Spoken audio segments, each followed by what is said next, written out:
Hello everyone. Welcome to Upanishad Investademy. तो आज के इस वीडियो में मैं आपके साथ डिस्कस करूंगा सेलिंग स्ट्रेटेजीज। ऐसी कौन सी स्ट्रेटेजीज है जो आप सेल करने के टाइम पे अगर स्टॉक्स में अगर आप सेलिंग करो तो वो आपको एक प्रॉफिटेबल या फिर आपके लॉस को कम करने में आपको मदद करेगी। तो सेलिंग स्ट्रेटेजीज मार्केट में जो है वो इतने इतने लोग एक्चुअली सेलिंग स्ट्रेटेजीज पे फोकस नहीं करते। मतलब लोगों को आप देखोगे कि लोग क्या करेंगे, बाइंग स्ट्रेटेजीज पे ज्यादा फोकस करेंगे। लेकिन जो स्टॉक मार्केट में जो सबसे मेन चीज है जो मैंने सीखी है वो है स्टॉक मार्केट में सेलिंग। आपको कब मार्केट से एग्जिट एग्जिट करना है और कब एक्चुअली स्टॉक से आपको बाहर निकलना है, वो आपको जानना या फिर वो आपको आना बहुत जरूरी है। तो इस वीडियो में मैं आपके साथ डिटेल में डिस्कशन करूंगा। और जो भी मैं यहाँ पे आपके साथ डिस्कस कर रहा हूँ वो मैंने विलियम ओ नील, जो एक इन्वेस्टर बिजनेस डेली के एक जो प्रीमियम कंटेंट्स है वो कंटेंट्स में से मैं आपको कुछ लर्निंग्स दूंगा जो मैंने सीखा है। तो एंड तक ये वीडियो को देखना, आपको इस वीडियो में बहुत कुछ लर्निंग करने को मिलेगा। तो सबसे पहले जो विलियम ओनील है वो बता रहे कि it takes a certain amount of skill to pick the right stock and buy them correctly. मतलब एक अच्छे स्टॉक को बाय करने के लिए स्किल्स तो चाहिए, लेकिन जो सेल करना है उसके लिए सबसे जो बेस्ट इन्वेस्टर्स है उनको वो अलग करता है। अभी यहाँ पे अगर आप फोकस करेंगे तो यहाँ पे ये क्या लिख रहा है, it takes a certain amount of skills to pick the right stock and buy them correctly. अच्छे स्टॉक्स को ढूंढ के बाइंग करना अच्छी बात है, but selling the stock at a right time is what separates a good investor from a great one. लेकिन वो स्टॉक को कब बेच पाना वो एक अच्छे प्रोफेशनल इन्वेस्टर या फिर ट्रेडर से वो अलग होगा। तो यहाँ पे जो सबसे पहली स्ट्रेटेजी है उन्होंने जो डिस्कस किया, that is selling strategy number one, that is cutting losses at 7 to 8% max. अभी इनका मतलब क्या है ये कहने का कि कोई भी स्टॉक में अभी आपका बाइंग स्ट्रेटेजी कुछ भी हो सकती है। उसके ऊपर भी मैं आने वाले दिनों में वीडियो लाऊंगा कि आपके आपको किस तरीके की मार्केट में बाइंग स्ट्रेटेजीज को आपको फोकस करना है। तो जो सबसे पहली स्ट्रेटेजी है उनका ये कहना है कि always cut losses at 7 to 8% max. मतलब आप कोई भी पॉइंट पे जो, फॉर एग्जाम्पल अगर कोई स्टॉक है जिसको आप 100 रुपीज पे बाई कर रहे हो, आपका उसमें रीजन कुछ भी हो सकता है बाइंग करने का। लेकिन जब वो 7 to 8% from your average by point अगर वो नीचे आ जाए, अगर 100 रुपए का स्टॉक 92 93 हो जाए, 7 8% का आपको ओवरऑल पोर्टफोलियो में लॉस दिखे, तो आप वो स्टॉक को एक बार एग्जिट कर दो। First and foremost your main job as an investor is to keep your losses small. सबसे पहला एक ट्रेडर या फिर इन्वेस्टर का जो सबसे मेन काम होना चाहिए, उसका जो लॉस है वो सबसे कम हो। And protect the capital you have. Holding on to a stock that's falling while hoping you are eventually going to be right is the biggest mistake. मतलब आपने कोई एक स्टॉक को बाई किया और फिर आप सोच रहे हो वो 7 8% नीचे आ चुका है, 15% नीचे आ चुका है, और अभी आप सोच रहे हो कि अभी ये इसके अंदर अच्छा हो जाएगा, ये स्टॉक में अभी ये आने वाला है, ये एक अच्छा होने वाला है। आप होप कर रहे हो कि प्राइस आपका फिर से रिकवर कर जाएगा। लेकिन ये सबसे एक गलत स्ट्रेटेजी है अकॉर्डिंग टू विलियम ओनील।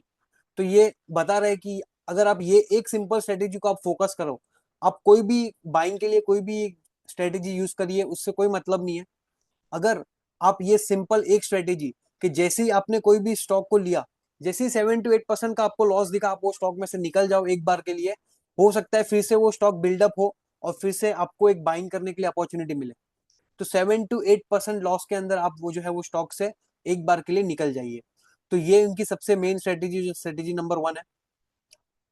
और जो दूसरी स्ट्रेटेजी है, selling strategy, breaking below the 21 EMA line.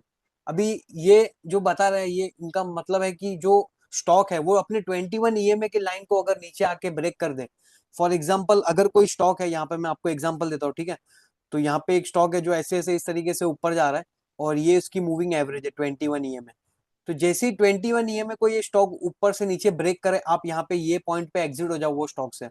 उसके उसके ऊपर कुछ भी दूसरा आपको सोचना नहीं है कि क्या हो गया, ये प्राइस को 100 रुपए से ये 60 रुपए पे क्यों आ गया या फिर 80 रुपए पे क्यों आ गया। आपको वो सब कुछ ढूंढना ही नहीं है या फिर कुछ देखना ही नहीं है। सबसे पहले अगर वो स्टॉक 100 रुपए से 200 रुपया हुआ और आपको 180 के आसपास 21 EMA में अगर आपको दिखा रहा है कि वो स्टॉक एक नीचे ब्रेक डाउन कर रहा है, तो यहाँ पे आप निकल जाओ। कंपनी का प्रमोटर कुछ भी बोले, कंपनी के सेल्स कितने भी अच्छा है, कंपनी कुछ भी करे, आपको मतलब नहीं है उससे। तो ये एक स्ट्रेटेजी है जो उन्होंने बताई है कि नंबर वन तो जो 7 8% पे अगर आप निकल गए, फॉर एग्जाम्पल समझिए कि यहाँ पे कोई एक स्टॉक है, ठीक है। यहाँ पे एक स्टॉक 100 रुपीज पे आपने लिया, आपका रीजन कुछ भी हो सकता है। आपका स्टॉप लॉस है फॉर एग्जाम्पल 90 रुपीज या फिर 95 रुपीज। अभी आपका स्टॉप लॉस हिट नहीं हुआ इसमें कोई भी रीजन से, और स्टॉक चल रहा है 150, 160, 180, 190 और 200 पे गया, और यहाँ पे आके 180 के आसपास इसने 21 ईएमए को ब्रेक कर दिया और स्टॉक अभी नीचे आ रहा है। तो अभी आप क्या करिए, ये स्टॉक से एग्जिट हो जाइए। This is the simplest strategy, second जो स्ट्रेटेजी बताई है। तो ये एक स्ट्रेटेजी को आप जो है वो आपके ट्रेडिंग जर्नी में या फिर इन्वेस्टमेंट जर्नी में यूज कर सकते हो। जो सबसे बेस्ट चीज है ना विलियम और नील की, उन्होंने ये बताया कि अगर आप इन्वेस्टर हो या ट्रेडर हो, आप कोई भी हो, आप अगर ये स्ट्रेटेजीज को आपके इन्वेस्टमेंट जर्नी में भी यूज करोगे तो भी आपको बहुत एक हेल्प मिलेगी, और अगर आप उसको ट्रेडिंग में भी अगर यूज करोगे तो भी आपको एक बहुत बड़ी हेल्प मिलेगी। In a confirmed uptrend, most high-quality growth stocks will hold the 21-day moving average line when they are on the strong run. If the stock breaks the 21 line on the heavy volume, it's likely on the way further down. जो मैंने आपको बताया कि अगर कोई stock अपने 21 EMA को break कर दे डेली टाइम फ्रेम पे या फिर वीकली टाइम फ्रेम में वॉल्यूम के साथ, तो आप उसमें से एक बार के लिए बाहर निकल जाओ, आप उसको वो स्टॉक को देखो ही मत। Selling at least part of your position on the sharp break of the 21 EMA line will lock in the some gain. Meanwhile, you can watch the stock closely if it rises back. तो अभी इन्होंने क्या बताया कि आप क्या कर सकते हो पता है, अगर समझिए ये कोई एक स्टॉक है, ऐसा इस तरीके से 100 से 200 हो चुका है और ये 21 ईएमए है, और यहाँ पे अगर समझिए कि जो स्टॉक है वो 21 ईएमए के नीचे आता है, तो आप क्या करिए 50% पोजीशन को बुक कर दीजिए यहाँ पे प्रॉफिट में। फॉर एग्जांपल आपने ये 100 रुपीज पे कोई स्टॉक लिया और ये 180 हो चुका है, तो 180 पे आपका 50% पोजीशन को आप कट कर दीजिए एक बार के लिए। और जैसे ही ये अगर समझिए उसकी 50 मूविंग एवरेज को टच करे, यहाँ पे फॉर एग्जाम्पल ये 20 है और ये 50 है, जैसे ही 50 को टच करे आप जो 50 रिमेनिंग परसेंट पोजीशन है उसको भी पूरा एग्जिट कर सकते हो यहाँ पे। तो ये इन्होंने बताया है। It's always a good to keep in mind that selling isn't an all or nothing propositions. Just as you can buy shares gradually, you can also sell the shares gradually. इनका ये कहना है कि जैसे आप स्टॉक्स को धीरे धीरे बाय करते हो थोड़ा थोड़ा, जैसे स्टॉक ऊपर जा रहा है 100 रुपए पे आपने लिया, 150 पे आपने लिया, 160 पे लिया आपने, 180 पे लिया, जैसे आप स्टॉक धीरे धीरे ऊपर जाने पे बाय कर रहे हो ना, वैसे वैसे ही आप जब स्टॉक नीचे आए तो धीरे धीरे सेलिंग करिए। फॉर एग्जाम्पल 13 ईएमए को ब्रेक किया तो आप 20% एग्जिट कर जाइए। अगर वो अपने 21 ईएमए को ब्रेक कर रहा है यहाँ पे, तो आप इसमें से 50% निकल जाइए। अगर वो अपने 50 ईएमए को ब्रेक कर रहा है तो आप इसमें से पूरा निकल जाइए, पूरा एग्जिट कर दीजिए। तो ये बता रहे कि जैसे आप स्टॉक को धीरे धीरे बाय करते हो ना, वैसे वैसे आप धीरे धीरे सेल भी कर सकते हो। तो ये एक इन्होंने डिस्कस किया है। It's always good to keep in mind that selling isn't about propositions. It just can buy the shares gradually and build up the positions. You can scale up the winning positions gradually. तो ये एक strategy जो मैंने आपके साथ discuss की, ये strategy number 2 है। स्ट्रेटेजी नंबर 3 है लेकिन मैंने आपको सेकंड दिया डिस्कस कर दिया है। और जो एक और स्ट्रेटेजी है, take profits on most stocks at 20 to 25%। अभी इनका ये कहना है कि अगर कोई भी एक स्टॉक है, समझिए अगर कोई एक स्टॉक है ये अपनी अपवर्ड जर्नी में, और आपने यहाँ पे आपकी एक स्ट्रेटेजी थी जिसके हिसाब से आपने 100 रुपीज पे स्टॉक को बाई किया, और जैसे ही वो 120 125 पे जाए या फिर 130 पे जाए, जैसे ही एक स्टॉक 20 to 25% रैली करे, आप उसमें से प्रॉफिट्स थोड़ा थोड़ा निकालना स्टार्ट कीजिए। Selling strategy, take profits on the most stocks at 25%। Now let's get into the fun part of selling, cashing your winners. अगर आपने कोई स्टॉक को बाय किया है तो सिंपल एक ही रीजन है उसका। आप अगर इन्वेस्टर हो तो भी एक रीजन है, अगर आप ट्रेडर हो तो भी एक रीजन है, वो है आपको उसमें प्रॉफिट कमाना है या फिर लॉस कमाना है, जो भी है। अगर आपको उसमें से प्रॉफिट करना है तो उसको 100 का जो आपने स्टॉक लिया है उसको 150 में सेल करना होगा। तो ये यही बता रहे हैं कि कैशिंग करना है आपको, जो है वो स्टॉक को सेल करना भी आना चाहिए। अगर आपने कोई स्टॉक को 100 रुपए पे ले लिया और वो 200 300 हो चुका है, और अभी आप फिर भी होप कर रहे हो कि वो स्टॉक जो है अभी 200 का 400 होगा, 600 होगा, 900 हो जाएगा, तो ये इससे इससे आपको खाली पेपर गेन में खाली प्रॉफिट को देखने से कोई मतलब नहीं है। It's hard concept to grasp initially since it seems to be against human nature. After all it's about winning and making money. ये एक बार के लिए हार्ड होगा, ये बता रहे कि जब आपका प्रॉफिट होगा तो आपको, जैसे आप सोचोगे कि नहीं नहीं मुझे और प्रॉफिट हो जाएगा तो मैं होल्ड करता हूँ, लेकिन यही यही जो स्ट्रेटेजीज है ना, यही स्ट्रेटेजीज को आपको रूल्स के ऊपर फोकस करना है, और इसी तरीके से आपको जो है वो अपने प्रॉफिट्स को लॉक भी करना है। 20%, जैसे ही स्टॉक थोड़ा ऊपर जाए 20 25%, फॉर एग्जाम्पल समझिए स्टॉक 25% ऊपर है, उसमें से एक थोड़ा बहुत एग्जिट करिए, 30% को एग्जिट करिए। अगर वो स्टॉक थोड़ा और ऊपर जा रहा है, अभी जो स्टॉक के नेचर्स होते हैं ना, ग्रोथ स्टॉक के, जो विलियम ओनील बताते हैं कि जो ग्रोथ स्टॉक्स होते हैं उनका उनका क्या नेचर होता है, कि वो क्या करेंगे, वो एक बेस बनाएंगे, एक बेस बनाएंगे जो जो मैंने एक वीडियो में भी डिस्कस किया है स्टैन विंस्टन के। अगर वो वीडियो आपने नहीं देखा है तो वो वीडियो को भी आप पहले देख सकते हो। तो यहाँ पे वो होता क्या है कि स्टॉक अपना बेस बनाता है, यहाँ पे साइडवेज हो चुका है स्टॉक, ठीक है। अभी यहाँ पे ये स्टॉक एक ब्रेकआउट करता है अपने प्रीवियस हाई के आसपास। यहाँ पे ये स्टॉक ब्रेक करता है अपनी ये मूविंग एवरेज, यहाँ पे 21 ईएमए हो सकती है, ये 50 हो सकती है, और ये कहीं पे 200 हो सकती है। तो जैसे ही यहाँ पे ब्रेक करे और स्टॉक एक अपवर्ड जर्नी करेगा और फिर से एक साइडवेज रेंज में आएगा। तो यहाँ पे अगर वो 25% का मूव आपने देख लिया है वो स्टॉक के अंदर, तो उसमें से थोड़ा प्रॉफिट बुक करिए। और जैसे ही वो एक साइडवेज बेस बनाना चालू करे फिर से, और जैसे ही फिर से ये अपना बेस को ब्रेक करे, आपके पास थोड़ी बहुत तो क्वांटिटी है ही, इस तरीके से आप जो है वो स्टॉक को राइड करिए। तो ये एक उनकी स्ट्रेटेजी है जो इन्होंने डिस्कस की है। तो ये स्ट्रेटेजी को भी आप अपने इन्वेस्टमेंट या फिर ट्रेडिंग जर्नी में इसको यूज कर सकते हो, taking 20 to 25% profit. Sell into strength, एक यहाँ पे एक एग्जांपल इन्होंने डिस्कस किया है, यहाँ पे देखिए। तो मैं आपको ये एग्जांपल भी एक्सप्लेन करता हूँ। फॉर एग्जांपल ये देखिए, मैंने जो आपके साथ आज एक्सप्लेन किया आपको। तो जैसे ये जो स्टॉक है यहाँ पे देखिए, इसका एक बेस था, ये बेस को इसने ब्रेक किया, स्टॉक ने यहाँ पे अपने बेस को ब्रेक किया, अब अपने सभी मूविंग एवरेजेस के ऊपर गया। और जैसे ये ब्रेकआउट हुआ, यहाँ पे आप कुछ बाय करिए, बाय मोर 5%। तो अगर समझिए अभी इन्होंने बाइंग के लिए भी एक एक स्ट्रेटेजी बताई है कि फॉर एग्जांपल समझिए आपने, आपके पास अगर 100 रुपीज है, ठीक है, अगर 100 रुपीज का आपको बाइंग करना है तो आप क्या करिए, पहले 50% बाइंग करिए, सिर्फ 50% को पहले बाई करिए। अगर वो स्टॉक आपके बाइंग प्राइस से 5 to 7% ऊपर जाता है तो यहाँ पे फिर से आप 30% बाइंग करिए, और फिर से अगर समझिए वो ऊपर जा रहा है तो फिर से आप 20% बाइंग करिए। और इस तरीके से आपका जो 100 रुपीज का पूरा कैश है उसको आप इस तरीके से डिप्लॉय करिए। तो पहले 50% करिए, इसमें ये भी कर सकते हो, या फिर फर्स्ट टाइम में 50 करिए, सेकंड टाइम में 50 करिए। इसके बाद होगा क्या कि आपका 100% कैपिटल डिप्लॉय हो जाएगा। और जैसे ही वो स्टॉक अपना 25% का मूव दिखाए, आप यहाँ से क्या कर सकते हो, आपका 30% पोजीशन या फिर 50% position according to your risk आप जो है उसको बुक कर सकते हो। सेल इनटू स्ट्रेंथ, एक स्टॉक जब ऊपर जा रहा है ना तो उसको बेचना बहुत मुश्किल होता है। मतलब आप देख रहे हो कि वो स्टॉक भागते जा रहा है, तो आप उसको सोचोगे कि नहीं नहीं, अभी मैं उसको अभी होल्ड करता हूँ, मैं थोड़ा और रहने देता हूँ। लेकिन इसमें होगा क्या, आप होल्ड करने जाओगे, वो स्टॉक धीरे धीरे धीरे धीरे करके वॉल्यूम वॉल्यूम आपको एकदम कम दिखेगा, स्टॉक थोड़ा थोड़ा नीचे आएगा, लेकिन आप सोचोगे नहीं अभी ये ऊपर आ जाएगा, और आपने जितना भी प्रॉफिट कमाया है वो सब प्रॉफिट आपका जो है वो लॉस में कन्वर्ट हो जाएगा। तो यहाँ पे ये एक स्ट्रेटेजी को इन्होंने डिस्कस किया है। फॉर एग्जाम्पल अभी समझिए कि यहाँ पे तो ये स्टॉक ऊपर गया, ठीक है, लेकिन समझिए यहाँ पे हो सकता था ये जो स्टॉक है यहाँ से फिर से नीचे आ जाता। तो अगर ये यहाँ पे नीचे आ जाए और आपके 7% आपको लॉस दिखे उसके अंदर, या फिर 8%, अगर समझिए 10,000 रुपये आपने इन्वेस्ट किया है या फिर 1 लाख रुपीज इन्वेस्ट किया है, और अगर आपको उसमें 7,000 का लॉस दिखे, तो आप एक बार उसमें से एग्जिट हो जाओ। आप यहाँ पे गलत हो चुके हो, आप कोई दूसरे स्टॉक में जाओ। हो सकता है ये स्टॉक यहाँ पे ऐसा नीचे जाए, जितने भी यहाँ पे बायर्स हैं उनको एक बार सबको एक बार बाहर निकाल दे और फिर से ये ब्रेकआउट करे, तो यहाँ पे फिर से एंट्री हो जाओ आप यहाँ पे, और फिर आप इसको जर्नी के लिए, अपवर्ड जर्नी के लिए आप इसको यूज करो।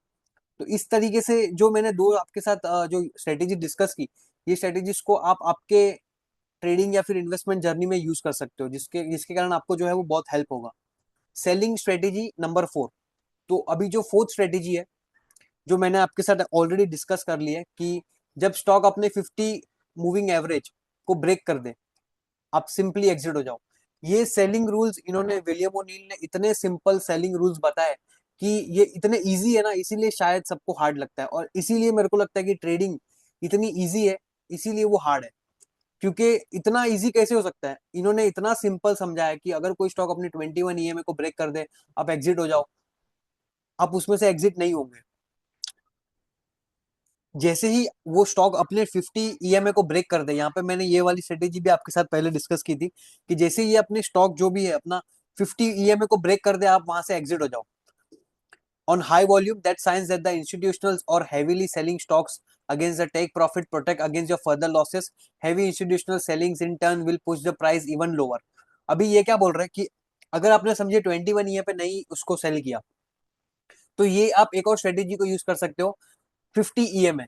अभी ये 50 ईएमए की जो मूविंग एवरेज है, अगर कोई स्टॉक अपने 50 मूविंग एवरेज के यहाँ पे आसपास, समझिए ये एक स्टॉक है और यहाँ पे ये उसकी 50 मूविंग एवरेज है, जैसे स्टॉक नीचे आके अपनी 50 मूविंग एवरेज को ब्रेक कर दे, वॉल्यूम के साथ, हैवी वॉल्यूम है यहाँ पे, समझिए कोई एक बहुत बड़ी हैवी वॉल्यूम है, ठीक है, जैसे ही अपनी रेड वॉल्यूम, ये वॉल्यूम ओवरऑल वॉल्यूम के ऊपर जाए, यहाँ पे हाईएस्ट एवर सेलिंग दिखे आपको 50 ईएमए के आसपास, तो आप क्या कर सकते हो, आप उसमें से सेल हो सकते हो, आप उसमें से एग्जिट हो सकते हो। तो ये एक स्ट्रेटेजी आप इसमें यूज कर सकते हो। और जो उन्होंने एक और पॉइंट पे डिस्कस किया, this issue of stock guide is all about the selling strategies, what type of sell signals do you look at both on the upside and the downside. To the upside I like to sell into strength, if I have profit of 20% or more, I will sell. However, in most cases, I will not sell not the entire position, maybe 30 to 40%। अभी ये बता रहे हैं कि अगर समझिए stock जो है मेरे बाइंग प्राइस से अगर 25% to 30% अगर मेरे को प्रॉफिट दे रहा है, तो मेरे पास अगर समझिए 100 रुपीज का पोजीशन है, तो मैं क्या करूंगा, यहाँ पे मैं 50 रुपीज का पोजीशन एग्जिट कर दूंगा और उसमें से 30-40% एग्जिट कर दूंगा। फिर अगर समझिए स्टॉक फिर से एक बेस बिल्ड करना स्टार्ट करें, फॉर एग्जांपल यहाँ पे ये अपना बेस बिल्ड कर रहा है, ठीक है, तो इसमें आप क्या कर सकते हो, होल्ड करिए। अगर उसने स्टॉक ने अपना 21 ईएमए को अभी भी होल्ड कर रहा है, हो सकता है स्टॉक अपना फिर से ये ब्रेकआउट दे और फिर से ऊपर जाए, तो जैसे ये और ऊपर जाए, आप उसमें से क्या कर सकते हो, अभी आपके पास 50% है, तो अभी उसमें से आप 25% और सेल कर दो। स्टॉक और ऊपर जा रहा है, आप होल्ड करिए, एक टाइम आएगा स्टॉक, देखिए मार्केट में कहावत है कि कोई भी स्टॉक ऊपर ही ऊपर आते नहीं जाएगा, मतलब ऐसा कोई स्टॉक नहीं होगा कि जो ऊपर ही जा रहा है स्ट्रेट लाइन में 90 डिग्री में, ऐसा आपने कोई स्टॉक देखा होगा ना जो 90 डिग्री में ऐसा ऊपर जा रहा है, वो ऐसा 90 डिग्री में फिर से नीचे आएगा। लेकिन जो ग्रोथ स्टॉक्स की बात कर रहे हैं ना विलियम ओनिल, वो इसमें यही बता रहे हैं कि स्टॉक ऐसा जाता है ऊपर, कंसोलिडेट करता है, फिर ब्रेकआउट करता है, फिर कंसोलिडेट करता है, फिर ब्रेकआउट करता है, फिर कंसोलिडेट करता है। लेकिन इसी जर्नी में होता क्या है कि स्टॉक पे यहाँ पे कंपनी में कुछ भी फंडामेंटली कुछ भी रॉन्ग होगा ना, तो वो कंपनी, जो स्टॉक प्राइस है वो कंपनी का, वो नीचे आना स्टार्ट हो जाएगा, और उस केस में आप क्या करोगे, आपका प्रॉफिट पूरा आपका बुक हो जाएगा यहाँ पे। तो ये एक स्ट्रेटेजी को आप यूज कर सकते हो, थोड़ा थोड़ा सेलिंग करना। Many times the stock will form another base allowing me to reinvest profits I took earlier. अभी इनकी एक और स्ट्रेटेजी है कि अगर समझिए आपने यहाँ पे, आपने समझिए यहाँ पे बाई कर लिया, स्टॉक ऊपर जा रहा है, आपने थोड़ा बहुत सेलिंग कर दिया और फिर स्टॉक फिर से ब्रेकआउट एक बेस बना रहा है, तो अभी क्या करेंगे, जैसे ब्रेकआउट होगा ना फिर से बाइंग करेंगे, फिर से ब्रेकआउट होगा फिर से बाइंग करेंगे। इनका सेलिंग का स्ट्रेटेजी इतना सिंपल है कि आप बोलोगे कि यार इतना सिंपल तो कुछ हो ही नहीं सकता है। 21 ईएमए को ब्रेक किया, सिंपली बाहर, 50 ईएमए को ब्रेक किया, सिंपली बाहर। तो अभी आप क्या कर सकते हो पता है, अगर कोई इन्वेस्टर है ना, तो आप 55 ईएमए को यूज कर लो। अगर कोई शॉर्ट टर्म ट्रेडर है, स्विंग ट्रेडर मेरे जैसा जो ट्रेडर है, वो क्या करेगा, वो 21 ईएमए को और 30 ईएमए को यूज करेगा, या फिर 21 को और 30 को कंबाइन करके यूज करेगा। तो इस तरीके से ये जो सेलिंग स्ट्रेटेजीज है, ये आप अपने स्ट्रेटेजीज को यूज कर सकते हो, और इस स्ट्रेटेजी से आपको इतना हेल्प मिलेगा ना। अभी मार्केट में होगा क्या, आपके पास बहुत सारे स्टॉक्स है, अभी इंडिया में 6,000 प्लस स्टॉक्स है, 6,000 प्लस स्टॉक्स है, कोई ना कोई तो स्टॉक आपको मिलेगा जो ऐसा पैटर्न आपको बनाते हुए दिखेगा, जो एक बेस बना रहा है कंपनी, आपको ब्रेकआउट मिलेगा और आपको प्रॉफिट होगा, आप उसमें से एग्जिट होंगे, कोई भी रीजन हो सकता है इसका, और आपको कोई दूसरा स्टॉक मिलेगा जो एक सेम बेस बना रहा है। As a investor, as a trader, आपको ये बेस बिल्डिंग को देखना है, और इसी तरीके से आपको अपनी सेलिंग स्ट्रेटेजी को एक फिक्स डिफाइन कर देना है कि 21 ईएमए अगर ब्रेक हुआ मैं सेल कर दूंगा, अगर 50 ईएमए, अगर कोई इन्वेस्टर है तो वो 200 ईएमए यूज करो यहाँ पे, अगर कोई लॉन्ग टर्म इन्वेस्टर है तो वो 212 ईएमए यूज करिए। अपने टाइम हॉरिजन के हिसाब से आप मूविंग एवरेज को अलग कर सकते हो या फिर डिफाइन कर सकते हो, लेकिन विलियम ओनील ने जो बताया है वो 21 और 50 ईएमए जो सबसे बेस्ट वर्क करता है, जो मैंने देखा है।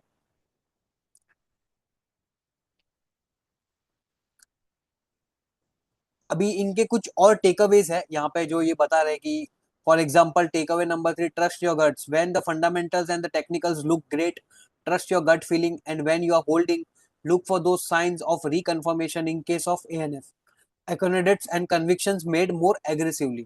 मतलब ये बता रहे कि अगर समझिए आपका कन्विक्शन है, अगर वो स्टॉक टेक्निकली भी अच्छा है और फंडामेंटली भी अच्छा है यहाँ पे, तो आप सिंपली उसको बाय करिए। आप फिर बाय क्यों नहीं कर रहे हो, है ना। तो ये बता रहे, तो इसमें अभी विलियम ओनील जो है ना अपना टेक्निकल स्टडी और फंडामेंटल स्टडी दोनों को यूज करते हैं, इसीलिए हम लोग भी जो मेन फोकस करते हैं वो टेक्नो फंडा पे यूज फोकस करते हैं। क्यों, क्योंकि टेक्निकल्स आपको बताएगा कब बाय करना है, फंडामेंटल्स बताएगा आपको क्या बाय करना है। फंडामेंटल्स आपको बता देगा कि ये कंपनी अच्छी है, लेकिन उसमें आपको बाइंग कब करना है, वो आपको टेक्निकल हेल्प करेगा, और वो मुझे विलियम ओनेल की ये बात बहुत अच्छी लगती है। और इन्होंने जो मैं एक्चुअली इनको और भी स्टडी कर रहा हूँ। मैं आने वाले टाइम में और भी ऐसे बहुत सारे वीडियोस बनाऊंगा जिसके ऊपर आपको इतना कुछ लर्निंग कंटेंट मिलेगा कि आपको आपको कोई और बुक पढ़ने की जरूरत नहीं होगी। आपकी ट्रेडिंग जो जर्नी है वो ऐसे ही इंप्रूव हो जाएगी। तो एक और बता रहे कि don't be afraid to hold under the right conditions. If the stock isn't flashing sell signals, never ever come to close to 50 line. Why not hold? अगर कोई स्टॉक अपने 50 मूविंग एवरेज के आसपास नहीं आ रहा है तो आपको उसको सेल क्यों करना है?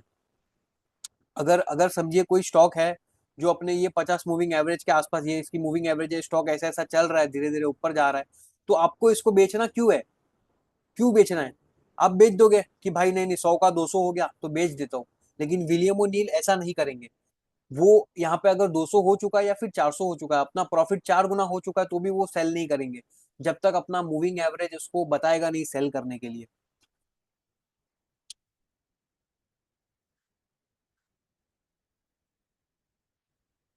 तो ये कुछ लर्निंग्स थी जो मैंने आज आपके साथ डिस्कस की, और आने वाले दिनों में मैं ऐसे बहुत सारे वीडियोस लाऊंगा।